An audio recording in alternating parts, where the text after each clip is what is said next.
Tahun 2025 bagi saya adalah tentang tanggungjawab. Tanggungjawab untuk terus memimpin dalam keadaan dunia yang tidak menentu. Tanggungjawab untuk membina ekonomi negara dan tanggungjawab untuk terus khidmat dalam apa jua peranan. Sepanjang tahun ini, fokus saya jelas. Kita mahu Malaysia kekal berdaya saing, kita mahu pelabur pun terus yakin dan rakyat mendapat manfaat daripada pertumbuhan ekonomi. Daripada parlimen ke kilang-kilang, daripada dialog bersama industri ke peringkat antarabangsa, kerja ini menuntut ketekunan dan kejelasan. Tahun 2025 juga menyaksikan Malaysia menggalas amanah besar sebagai pengerusi ASEAN. Di bawah kepengerusian ASEAN Malaysia, MITI memainkan peranan utama sebagai peneraju tonggak ekonomi serantau.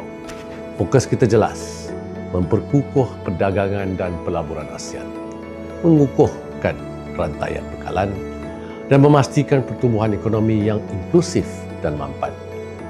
MITI bukan sahaja menyelaras agenda ekonomi ASEAN, tetapi memastikan kepentingan Malaysia dan rantau ini dibawa dengan tegas, berprinsip dan berwibawa di peringkat global.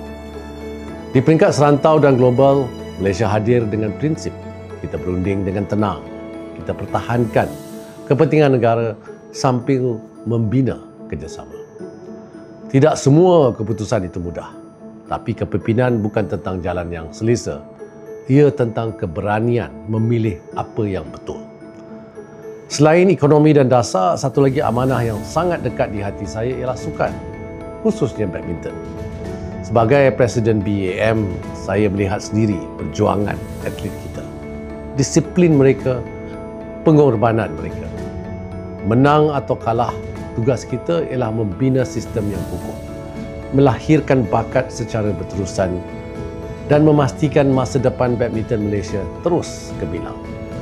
Menjelang penghujung 2025, peranan saya berubah, tetapi komitmen saya tidak.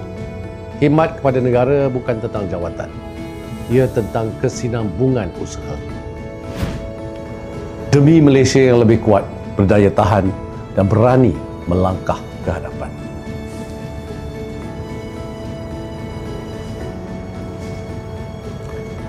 InsyaAllah perjalanan ini saya akan teruskan.